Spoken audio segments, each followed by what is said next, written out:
Hello, everyone. Thank you for tuning in. I am Jaylee, the JayLeesCorner. Happy Monday. Happy Monday. I know the episode came on Friday. I know I've been real lackadaisical with my reviews recently. Y'all, life been lifing, but we're here now. So whoever watching, thank you. Whoever not, watch it later, okay? I appreciate all y'all for coming through. These corners going through a little transition, okay?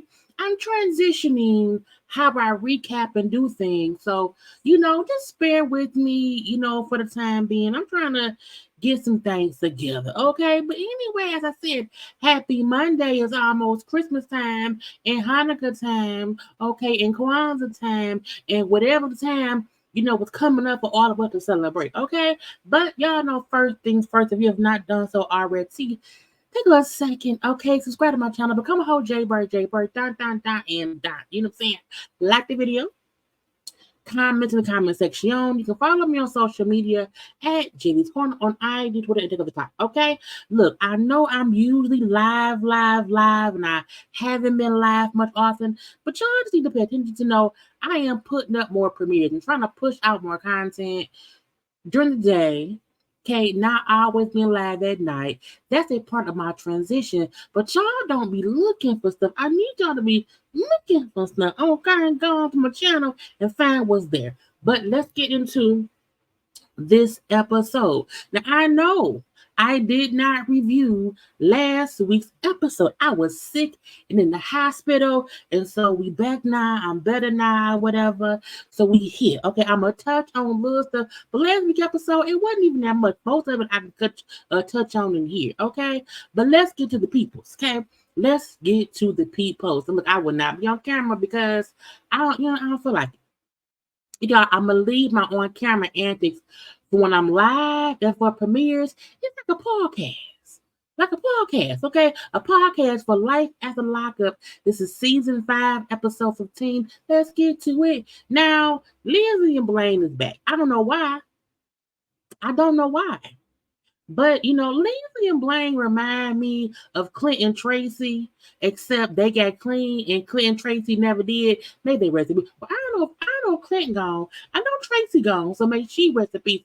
I don't think Clint left the earth yet, okay? But Lindsey and Blane remind me of a younger version of Clint and Tracy from season 1. Because foolishness, okay? Now, a few things happened between the last episode and this one. Now, first of all, Lindsey and Blane still together. Okay. Now they say she's a clinical assistant. I'm like, wasn't she a drug dealer? Can she help clinically? She was a girl, me that be. And Blane is currently a construction worker, but both of them are former prisoners, okay, who was in love. Now they still together. Now she said we bought a house, but she said that every season, every time she got out of jail and was on the show, she always say, "And we got a house. We bought a house. So I don't know if the house is. I don't know. They live it up." Blaine's 8-year-old son stays there. And then also we find out, so Blane has an 8-year-old son. The mama, for whatever reason, could not be a mama. Okay. At one point he was with CPS, Child Protective Services. He was with his grandmama for the past couple of years. Blane had been back and forth in jail too. So he wasn't a good father figure getting foolishness. But now Blane say he got custody of his son. His son is what's important. He didn't want to mess up nothing. He don't want to, he don't want, him and Lindsey's BS getting away from being a father because he loved having his 8-year-old son living with them. I'm like, Lindsey, is she a anyway? But then we see Lindsey's 13-year-old daughter, Miley Grace, is moving in today, okay? She didn't move in or whatever. I was like, Lord, what happened? Now we know that Miley Grace was raised by Lindsey's mom. But we find out the woman who Lindsey called mom isn't her mama, okay? The woman who raised Lindsey was actually her step grandmother, okay? Lady married Lindsey's grandfather, was her step grandmama, but she raised Lindsey from when she was like 6 months old until, she was an adult, getting arrested, going to prison. And then once Lindsey went to prison, step grandma mama, okay, step grandma mama, then raised Lindsay's daughter, Molly Grace. Okay. Lord, I was like, when your step grandmama raise you and your child, that's a great person. Okay, it's fine, fine, fine. But again, Miley Grace, she's moving in there. It's gonna be different or whatever. Now, Lindsay and Miley Grace was around there playing basketball. They playing basketball. Because Lindsay used to play back in like high school or whatever, but then the drugs took over and then no more. So the daughters, in the sports and whatnot, and they're playing shoot some hoops. And Lynn's like, hey, daughter, how do you feel about, living with us right now? Having a whole little brother. You know what I'm saying? Now she brings up how I want to adopt Blane. I'm like, you want what? How you want to adopt a new child? You just get your child back. Handle your one kid, worry about Blane kid later, okay? But she said, I want to adopt Blane's son, but I can't because I can't adopt Blaine's son unless Blane baby mama give up her rights to a kid, and she ain't gonna do that. I say, well, what you gonna do? Okay. Now again, what you want Blane to adopt you? I said, now where the hell that come from? Why you girl? Why asking your daughter do you want my boyfriend to adopt you? And what would you think if me and Blane got married? She said, well, no, I do not want him to adopt me. Okay. And I it really wouldn't matter if y'all got married, like it wouldn't be no different. Lindsay then said, well, it would, because he would be your stepfather, okay? And he would have parental control over you like I do. I said, ma'am, first of all, that girl moved in 2 days ago. You should not be bringing up the man you dating having parental control over her like you do. You barely been in her life. No, and when she said, nah, no, I don't need him to adopt me. I don't want him to adopt me. I've never had a father figure in my life. I may have wanted that or needed that before, but I don't want that now. You know what I'm saying? No, thank you. I had grandma, that's all I had. So I don't want things to change. Lindsay, you girl. First of all, can y'all even adopt? Can y'all afford adoption? Can you? It's weird when people who be gone. Like Lindsay has not been in her life consecutively or consistently in the past 7-8 years. You can't come back around and have a child move in, and as soon as she move in, you want to also have another adult be her parent figure. She not used to you being a mother figure. How she gonna get used to you being a mother figure? This extra kid who's a brother, well, stepbrother. Well, no, my boyfriend, my boyfriend's son, being her quote unquote little stepbrother, whatever. Like it's too much too soon. You know what I'm saying? And Miley Grace like, nah, no, I'm good. Leave me be. I don't want it. She shouldn't want it either. I don't care. And her thing is, I don't care about you and Blane being together, but I don't need him adopting me. I don't need him being any kind of parental figure in my life. I don't need that right now. I feel like she's like, I don't know my mama yet. Now we then seen Blane talking to his dad, okay, bringing up how Lindsay wants, to get married. She used to have these conversations about marriage. But I'm thinking about my son. Lindsay still has these pending cases from when she was arrested before, and I just want to be sure that my son ain't caught up in no bull stuff. Like, what if she goes to prison and my son, you know what I'm saying, is now attached to her because she my wife, and this whole. I was like, well, you with her? You know how she is. We're gonna leave that be. Now when because he brought up how Lindsay has these charges she's pending. Now they went to see a lawyer. I don't trust look, when the lawyer walked out in Jesus, I said, is that what Jesus sandals? I had to pause. I said, get a screenshot. Those are he is in Jesus sandals, some Bermuda boat shorts, and a goddamn go. I was like, what? What kind of lawyer? This is casual as hell. Anyway, he don't have to be in a suit. But I'm like, you in Jesus sandals? Girl.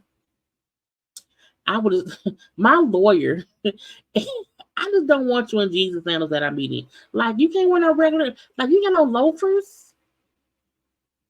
Anyway, Lindsay had a 3-count indictment, all charges when she got out of prison. Before we know she was Scott. Her and Scott was fussing and arguing. She carved up that man's desk, and also all his stuff all stemming from back then. Okay, now it says it was a gun charge about her having a gun as a felon, and like 2 drug charges of her like being in possession of methamphetamines and trying to sell them. Okay, and I'm like, because she's a drug dealer, and he like, you can face up to 40 years. I was like, not the Jesus gentleman, girl. When Jesus gentleman say you can do up to 40 years if convicted. Now you will only have to serve 25% of that time, but still, that's like 10 years.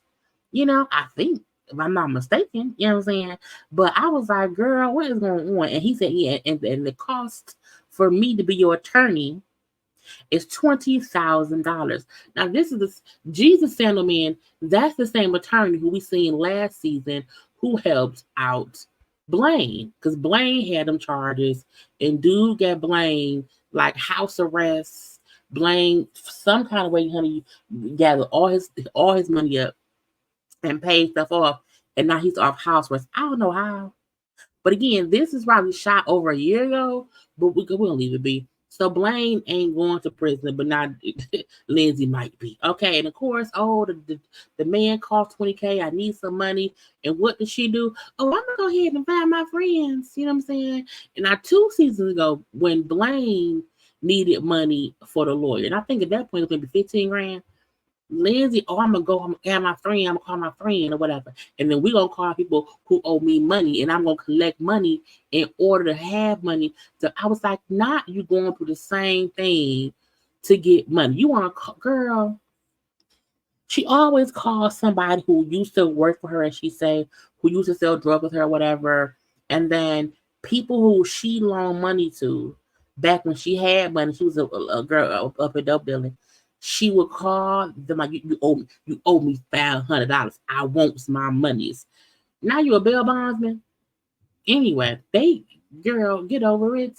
Taylor and Chance. I don't know. Maybe Taylor has like I want to leave this earth wish, because nothing seems like Chance don't even seem fun.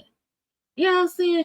Chance is like Wile E. Coyote. You know what I'm saying? Just a menace for so many reasons. Okay. Now, again, you know what I'm saying? He ain't making no money either. So now last week we saw, you know what I'm saying, he wants to make money fast. And so he wanted to go and invest because, he owed that man $1,000 and he had no money. Okay. The man from prison, he needs $1,000. Okay. So Chance comes up with a great, now also, Taylor's sister Bobby comes to visit last week. Taylor's sister Bobby came to visit. She's engaged to a black man, and it's a good man, Savannah or whatever, supposedly, who feels like him, because Taylor and Bobby told the black fiance man, yeah, go hang out with Chance. And he like, I'm going to watch Chance. I'm going to watch him because I don't want me and Bobby having any kind of badness how Taylor and Chance is. That was last week. He took this man to a junkyard. And I'm going to say it's a junkyard because it looked like a junkyard. He's under the impression that he going to get a limo. He going to start doing limo party rides and make money. Because the man told him, yeah, in a limo, you can make about $7,500 a week. You know what I'm saying? If you partner with me, out of the $7,500, you know what I'm saying, you can make $600 a week. And oh, really? I can make that. Really? What I gotta do? But he like, you gotta put in about 10,000. I said, what? Now, when it was y'all, this is the limo this man was talking about. I said, first of all, the limo looked like a dirty, bug-infested coffin on wheels. Okay? And some damn head mirrors. Now, I was like, y'all, look, it looked dirty. Okay? And the fact that Chan's pants had a rip, and I'm like, how your pants is ripped right in the crotch area? And you don't know that? The man, feet dirty, who owned a limo, okay, ain't nobody making money with the limo. It's a hearse. It's a dirty ass hearse. The seatbelt look like they don't work. There's holes in the seats. Who paying for that? to where you making $7,500 a week. What dead person is paying to ride to their funeral in this limo? Because that's the only people who could possibly, maybe that's how the money's made. Maybe they pull around dead people. Okay, if coffins are expensive, so is the limos that drive them to their death. I don't know. Maybe this is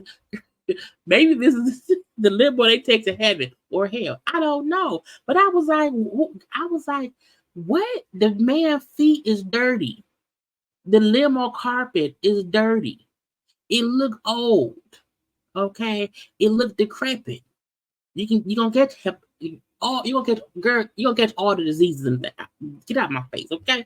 So while Chance and the Dirty Foot Man is riding around in the limo, you know what I'm saying? Taylor didn't call Chance because last episode the boat there was Bob who Taylor girl Bob who Chance owes the $1,000 to pulled up to the house allegedly. I don't think that was production. Somebody said they Bob pulled up to Chance's house while Taylor and Bobby outside looking for Chance. He wasn't there. It spooked Taylor. So Taylor then calling Chance like, hey, with the house, some dude then pulled up like, hey, where's your old man? Tell him Bobo pulled up and I'm a TikTok. I mean, I want my money. Chance asked, what? Maybe it must have been the wrong house. You know, because he didn't say my name. You know what I'm saying? I don't know. But going to the house just to say, sir, you know Bobo or Bob, you know the man. But again, he lying. So in this damn coffin, you know, Chance and Dirty Feet Man is talking. He tell Dirty Feet Man, hey, I do owe somebody. I do know the Bible person. He ain't nobody to play with, you know what I'm saying? Because I was supposed to give him some money. I was supposed to do what I was supposed to do, and I didn't do it. And so now, you know, he looking for me, and I don't know what to do. I don't know. And I say, sir, tell your damn fiance it's an axe murderer after you, okay? So the following day, we see Taylor and Chance in the room talking, okay? Now, she like, I feel like you lying. I feel like you lying. You know what it was at the Rabbit House, and you just lying about it. I don't know. He then said, well, can we talk about our argument? She's like, yeah, but you know something. He then tells her, hey, I was in prison making money with Bobo, okay? I was selling stuff with Bobo, and I was supposed to sell some stuff and give him some money. Well, I never paid him the money I paid him, got out of prison, and I've been right here living free and not paying nobody, okay? She like, you lied to me again. You keep lying. You keep lying and lying and lying about dumb stuff that keeps piling up. It's stupid, okay? You know how much you owe him because clearly, okay, it has to be added to all the other shit that we got going on around here, okay? This fool said, well, until you marry me, you should not be all up in my business. I say, you are laying up in her house. Can you imagine the man you with telling you get out of his business? But strange prisoners is riding up to her house and she has daughters. It would be the burning bed. Chance would be laying up in the burning bed of fire. Because what? Negro girl, stupid. And she like, I don't want to marry you, you know, without me knowing everything. And you always hiding some shit, okay? I don't want to marry you in these hidden problems that you keep playing around with, okay? I feel like you consistently hiding problems. He get pissed. I ain't hiding problems. I ain't had nothing. Man, and you're making it worse. I was like, nothing is worse than what you do, Chance, all up and through, okay? This fool he got up off the bed to put on pants, to lay back down in the bed, okay, and then told her, look, you know, if you stop trying to be my mom, if you want to be a mom for your kids, okay, not to me. Stop. I was like, get out. And she's like, oh, you're whatever. And so she walks out. And when I said this fool had a baby girl, he was in the bed just kicking I think, are you kicking your feet like a baby? Any man willing to rent a damn dirty ass hood bug infested coffin, okay, to make some money, I don't trust you. Get out of my face. Anyway, Justine and Michael are back. Yep, they're back for another boring round of we don't have anything else to do around here. Okay. So, last episode with them two, one, he's been out of jail for 5 months. Okay, prison. He's been out of prison for 5 months. He was gone for 6 years. He has not seen his children since he got out. The day he got out, when they came to visit him, he's in a man, but he has not seen them in 5 months. Now, one of his sons lives with them, but the other kids do not. So he's not seen the other kids in 5 months after being gone for 6 years. Okay. Now, I was like, bad dad.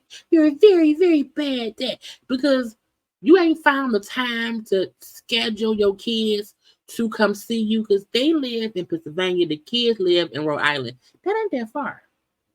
And in 5 months, neither you nor your wife has been able to just plan for them to come up even for the weekend. If you have not seen your children in 5 months after being out of prison after 6 years, you just don't want to see your kids. I'm just saying, okay? Now, also, they have not told his other kids they tried to move to Vegas. Now, I don't know why they have to. Justine's daughter is going to college in Vegas. I'm like, girl, and when she said last week, I can't stand to be away from my child, but he can be away from his, I'm leave that be. So last week, Justine and Michael told all the kids, no, they told her kids and his one son, hey, let's not tell Michael's other family members, the kids or nothing, that the plan is for us to move to Vegas because they don't want nobody upset with them. Okay, bull of shit. Anyway, but Justine's daughter, who was talking to Michael's daughter, they're both like 16, 17 years old. Okay. She let it slip out that was moving. She's like, we know we're moving. We weren't supposed to tell you, whatever. And the Michael daughter, like, I just feel like I'm being replaced. That he's getting out and not spending like no time with us. He left when I was 6. No, he left when I was 10. I'm 16 now. Like, it's kind of crazy. So we then see Michael, his mama, and Justine and her mama, they're going to dinner because all the kids are together. And so they want to tell their moms, hey, we're moving to Vegas, not to Rhode Island. So again, he been gone 6 years, haven't seen his kids in 5 months, and they want to tell their mothers they're moving to Vegas. Meaning he still won't see the damn children. Anyway, at dinner, when Michael mama was like, hey, I have a gift for you. I said, oh, that's nice, a gift. She handed us in the bag. She had a freaking DNA test. She gifted that lady a DNA test because she still don't know if the baby's her son child. I was like, Lord, not giving a DNA test at dinner. Now, his mom feel like he got out on Tuesday and on Wednesday, she said, I'm pregnant. The mama said even from 2 seasons ago, she got pregnant so fast. How do you know it's yours? You got out again. You got out on Wednesday and she's instantly how do you not know it's your baby? And the DNA test is just for peace of mind. Okay. Now her mama said, so you call my daughter slut? She been waiting around here in Pennsylvania for 3 years for your son. And I said, why he was locked up. Now first I said, did she live in PA? If she did not live in Pennsylvania, why did she go and wait in Rhode Island? Because all his kids stay there. Wouldn't that have been easier? I'm leave that be. But I'm like, I'm saying, Michael already had multiple children with multiple women, had 2 women pregnant at the same damn time. My daughter ain't the issue. Now, I said, oh, that's not true. I'm saying, so Michael, like, well, mama, I had not had sex in 6 years. What did you think would happen? We was on fuck. I'm like, yeah, but y'all did not have to get pregnant. You know what I'm saying? But he like, you can't just blame this thing. You can't just make it seem as if she got pregnant and the baby ain't mad. You can't do that, okay? Now, Justine, like, look, he came home on October 7th. I'm going to have, my due date is July 7th. And I'm like, well, that's 9 months. But I mean, look, anything's possible. Anything is possible. Things are happening every day. Anything's possible. I don't think his mama has the right to question the pregnancy. Now, if he questioned it, that wouldn't be crazy. Because again, I just came home. If the due date matches up to when he came home, then they just got pregnant fast as hell. Now, if there's a glitch and and she had a baby, too early, you know what I'm saying? It ain't a preemie, that's something different. It's different if, she had a baby 6 months after he came home. You know what I'm saying? It's like, well, that ain't enough time. If she had a baby 9-10 months later, I mean, it's his baby. Ooh, girl. You know what I'm saying? Anyway, now the mama like, look, I just don't want to get attached to the child. If it's not my grandchild, it's not fair to me. It would not be fair to my son. It would not be fair to the kid. Like, I just don't want to get attached because it would not be fair to anybody if it was not the kid. Now, Michael brings up how, well, back in the day, my uncle, had a kid, and they found out later on that the kid was not his, and finding out that the kid was not his, like, hurt the family. Now, I'm like, what happened? Oh, okay. So he says his mom has held on to that hurt and just basically scaredness, and she's paranoid that anytime somebody say the baby's yours, okay, what little DNA test saying nothing, because the mom was so hurt about loving the child and then finding out, oh, the child in the family, and I'm assuming the child went away. I don't know.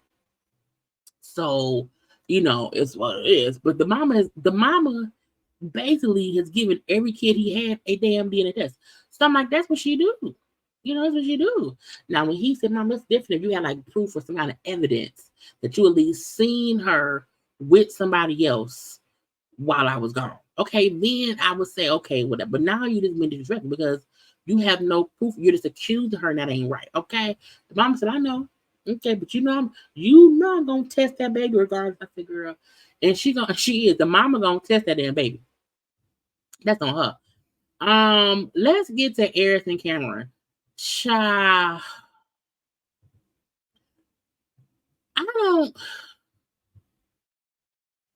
Aries makes dumb decisions in my opinion, because I feel like being with him is a dumb decision and should not be made. Aries is 8 months pregnant, up here looking for houses. So I said, girl, you was 8 months. You supposed to be sitting down somewhere. Now, of course, we know they're getting evicted basically because the HOA in their location or whatever does not want him being there based on his record. Okay, they don't want no felons around there. So they have to move in a couple of weeks. So we see Aries, who's with her friend, like going to look at houses. Okay, we need a house. And she's like, well, I'm up here and I am looking at homes that cost about $400,000 or whatever. Because what's her job? She is a data analyst. Okay, he is a customer service rep, and I guess based on the income, that's what they can afford. Okay, now the guy does tell her, look, you don't have to worry about, getting approval for your husband to live here. Like, that ain't no issue of him having no record, because basically, if you can afford it, you have been here. Okay, and so she's happy about that. Now, when Aries talks to her friend, okay, like, hey friend, you know what I'm saying, Cameron around here trying to convince me to get an RV because he wants me to use it to tour. And I was like, I had never heard of somebody who don't have no like catalog. Like, is anybody booking Cameron to come rap in their city? If nobody's booking you to rap, why would you waste money on a tour bus if you don't on tour? I just wonder, And I was like, I agree. You know what I'm saying? And she's like, I feel like, he's like, his music is priority. And it really should be like all the money we have should be going to us getting a house. I said, I agree. Now, friend, it sounds like you the only one doing things and you're doing things on your own. Like, you're doing things and he around there worry about him. Okay? And that ain't right. at all. Now, Cameron was with the daughter. Now, because Aries has a 10-year-old daughter named Lena. So him and Lena hanging out. Okay. And she like, it's been a lot of changes. It's been so many changes. Okay, you got here. And now it's a new baby. It's a whole lot for me to handle as a 10-year-old. And I feel bad because her mama has completely changed her life. You've added a new man to your life. It's a whole new baby in the life. And now y'all have to move like last minute. That is stressful for a kid, okay? And so while Cameron tells her, hey, you only need to focus on like 10-year-old stuff. Like, don't worry about nothing else. Like, since I've been here, have you had to worry about, a roof or food or clothes or whatnot? It was like, are you even worried about that? She was like, yes. He said, you what? She's like, yes, I'm worried. You know what I'm saying? You was having us around here looking at RVs to live in. So yes, I'm worried about our life. He like, look, don't worry about that. You know what I'm saying? RV was for me the tour. I was like, you're showing her that you're worried about you. That's why she's confused and concerned. Because you up here trying to buy RV and y'all gonna be homeless. Dumb. Okay. Now he tells us in the confessional, okay, I've been working on my music, okay, and I really need the music to pay off, okay. I've been doing this and doing that or whatever. I need it to pay off. We then see him at a strip club. Why? Because he got him a new song, so he's shooting a video for it at the strip club, okay. I got so much to do right now. The baby on the way, and once the baby's here, I won't be able to do anything for like a month or so, or whatever. So I really need to shoot about 4 or 5 videos, and I can drop the videos after the baby come. Okay. And he said, and that's how I think about it. He like, but women, and my wife, she don't think logically. Women. This fool said women don't think logically. Men think emotionally. That only men think. I said, Cameron, shut up. Shut up. I don't think he's a real artist. And I don't mean that as no disrespect. I just feel like is it, because he's not old, you know what I'm saying? However, I still think he has this delusional idea that he's a huge rapper who needs to drop all these videos to make money and tour, and it don't make no sense to me. Now, he did say that all his social media is monetized, so if he has a video, he then streams the video, and that will get him paid. I'm like, yeah, but that means people have to want to watch the video. Like, we have to know that you're an actual rapper. So I don't know. But again, he's right in saying that he has monetized platforms, and so when he gets views, he gets paid for it. Now, I'm like, but are you paying more money to make a video than what you get paid from posting a damn video? That's dumb. You know what I'm saying? It just don't make no sense. Anyway, Aries is with her friend, again, house hunting or whatever, and tell, hey, friend, the last time Cameron made a video, he told me it cost $8,000. Okay, $8,000. And we can't afford that right now. That's a part of a down payment on a house. He on bullshit. I'm calling him and answer. Let me go pop up where you at. Child, Aries girl, look at that. Big and pregnant. Okay, belly and all. 8 months pregnant up here in the strip club. In the back room. Okay, because she walked, because I can't show her walking in the strip club because it was one dancer who was jiggling and gyrating her booty everywhere. Okay, and Cameron rapping, they cost him money, and she just danced. Girl, I was like, This is the thing. Cameron has already spent this money. So, in my opinion, Aries popping up, stopping the production did not make no. Y'all already spent the money. The key would have been saying, you do not need to film no damn video. But she didn't do that. Okay? She knew he was filming. Girl, it's stupid.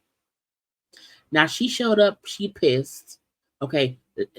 You come with me in the back. Now, they in the back of the strip club kind of fussing because, one, Cameron being childish. He laying down on the desk or the table or whatever. He not really listening. He being like smart mouth, whatever. It's stupid. It's dumb. But she's upset because You around here spending money. You're not thinking about the family, and I'm mad.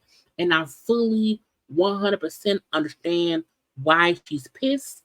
My issue is you knew what he was going to do. Ain't no point in fussing about something that's already been done because you can't change it. The money's spent. Okay? Now, once you get home, cuss his ass out. He's childish. He's very self-centered. And even though he's saying me doing this can eventually make us some money, and I understand that, but I still feel like right now that's something somebody do when they don't have kids to take care of. When you have children, you can't spend money and hope it'll pay off later because right now you're finna be homeless. And who wants to be homeless? Not me. Not after the cat. Y'all take one little second, y'all, and like the video.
We love a dance break. We love a dance break. Okay, let's move on. Let's get to Joy and Red. Why are they on here? Why? Why are they here? So Joy and Red have finally made it to New Mexico. Okay. And he are happy and how, oh my God, we here. Okay. Oh my God, is an amazing little like the house. I don't want to be mean or rude. The house remind me of a trailer park house. You know what I'm saying? Um that's the best I can say. I'm saying this is remind me of, okay. But it ain't prison. So I mean if you're not in prison, anything is nice. Now I'm happy to be here. She happy. My man is home. My man. Her sister and her kid there. The kid finally meets Red in person. Daddy, Dad, Papa, whatever you call him, whatever. The kid called him Dad. I was like, Lord Jesus. Because that's your dad. That's your dad. We don't know that. We don't know that. But the kid was happy to see Red. Red was happy to the kid. It was a cute little bonding moment. Okay. Oh yeah, go outside and play with your dad. I was like, first of all, I'm not leaving my child alone with a man I just met 5 days ago. I can't. Not me. Because I don't know. Is he responsible? No. I need you in clear sight of me. I don't trust you yet with my child alone. You know they went outside. I'm just saying. Anyway, Joy and her sister talk. And she tells us girl, he proposed to me. He proposed, got on one knee in the middle of this place or whatever. It was so romantic. I said yes. It was so nice. Girl, her sister's like, okay, it's been a 7-year over the phone relationship, sister. So give us some time. You know what I'm saying? See how he is in person. Like, don't rush things. I just don't rush it. You know what I'm saying? Now, sister said, I don't think it's gonna work out. I don't believe it will, but I support my sister. But she gotta be careful. I agree. Girl, you don't know that man. Joy and Red both, I don't know what you mean. They seem remedial. Okay. Both of them have a delayed response as adults. Okay. They both to me resonate as childish children. Okay. So it's gonna be some bullshit. Okay, we then see, okay, about a month later, I've been down here in New Mexico about a month, okay, living life.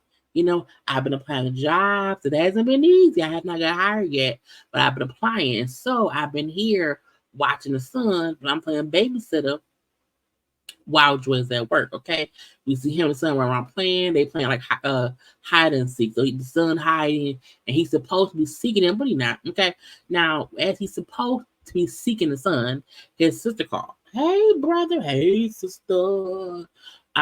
He like it's been crazy or whatever. She don't really trust me. If we sit here and if my phone go off, if I'm texting somebody, if I get a text, she's consistently wondering, well, who is that? Who's that?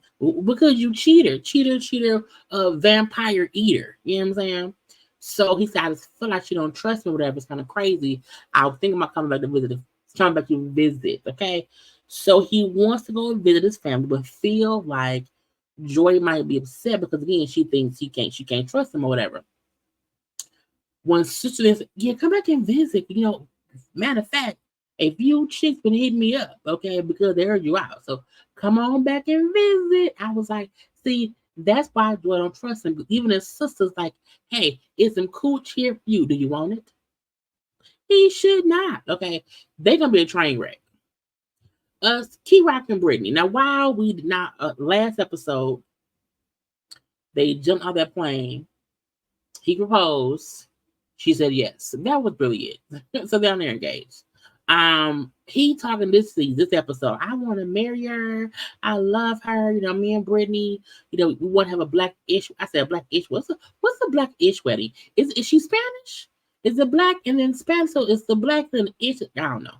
Anyway, but he like, I want to spoil her. I want to do everything. I want to do it all. I want to marry and take care of her and had this big old lavish blackish wedding, but I need a job.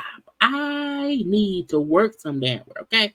So we then see he went on a job interview because somebody from the prison got him in contact with somebody else who does like HVAC work. And while in prison, KRock got, I guess, either certified or he did whatever he had to do to be able to be an HVAC person, okay, and do this stuff. So the DOJ, the Department of Corrections, like connected him to somebody who can possibly hire him. Okay. So KRock, like, I get out of prison, it's hard, you know what I'm saying? Because one, your record, you've been gone all these years, so that's hard for one. But two, I'm also trans. So that's hard as well. Okay. He then in the interview, he's been interviewed, whatever. They're like, hey, so what are you certified in? Like, what did you learn? Do you have a license? Blah, blah, bloop. Like, do you have certificates? He like, yeah, I have all that. I gave it to the girl up front. So he brings up how, like my license, any certificates I have that I've earned while in prison, like, is technically in my legal born name as a female.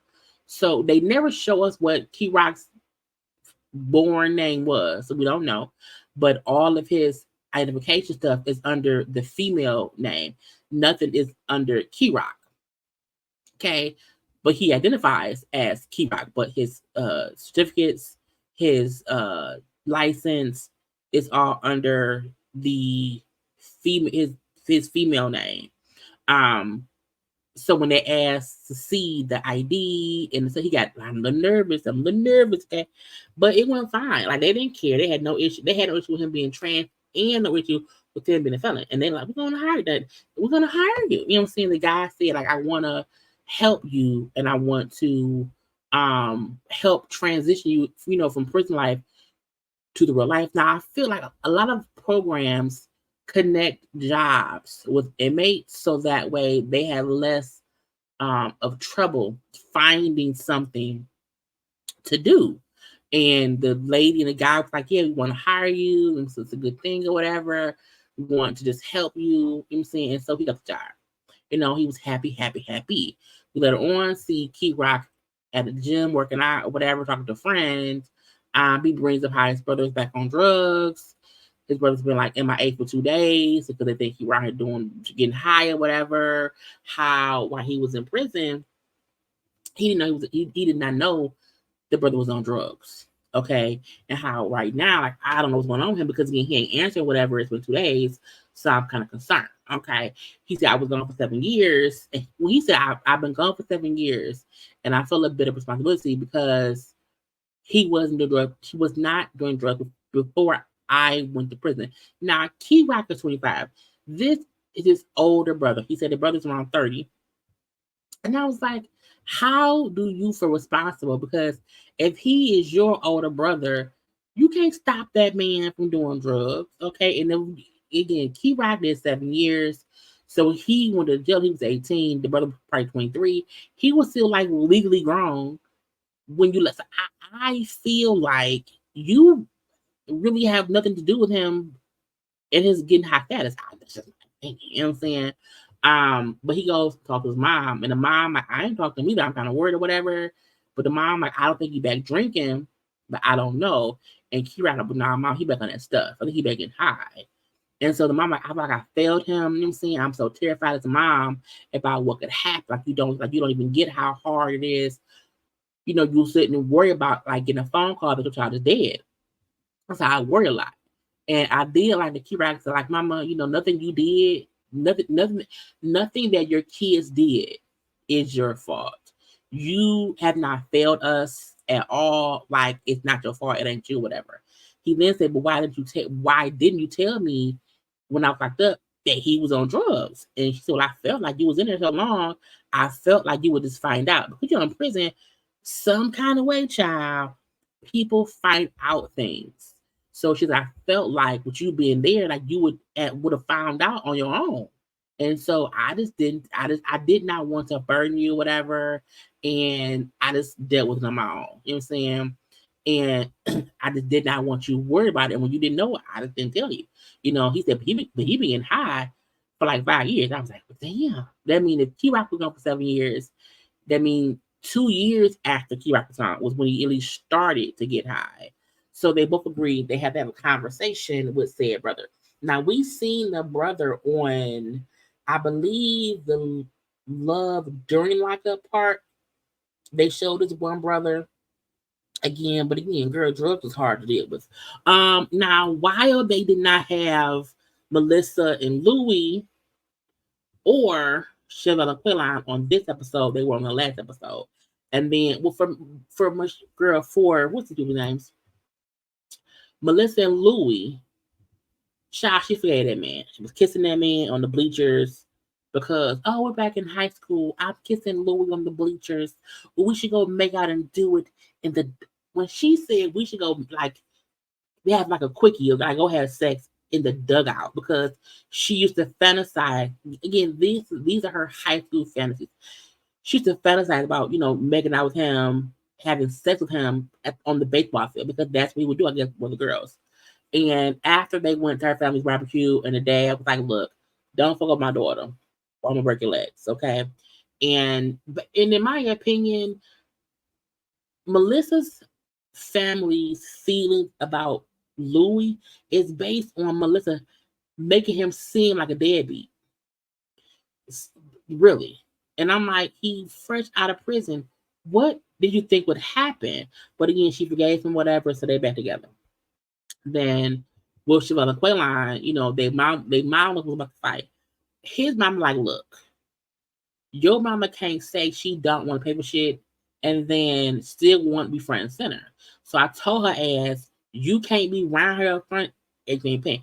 And when Quayline mama called Chevelle mama, get your SpongeBob SquarePants. I said, girl, not SpongeBob SquarePants. I said, Lord Jesus. She told that lady out loud, you were shaped like SpongeBob. I said, girl, I cannot. Jesus. It was funny to me, I said, that is shady, okay? Now, Chevelle mom said, look, my point is, I'll help you, Chevelle, with stuff you need for the wedding, but I'm not paying for nothing. It's like for the group. So I'll pay for your dress. I'll pay for your hair, but I'm not paying for the venue. I was like, child, it's crazy.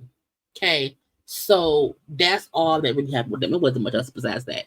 But they is some fools or whatever. So actually, that was all of the episode. Okay, so that's what you get.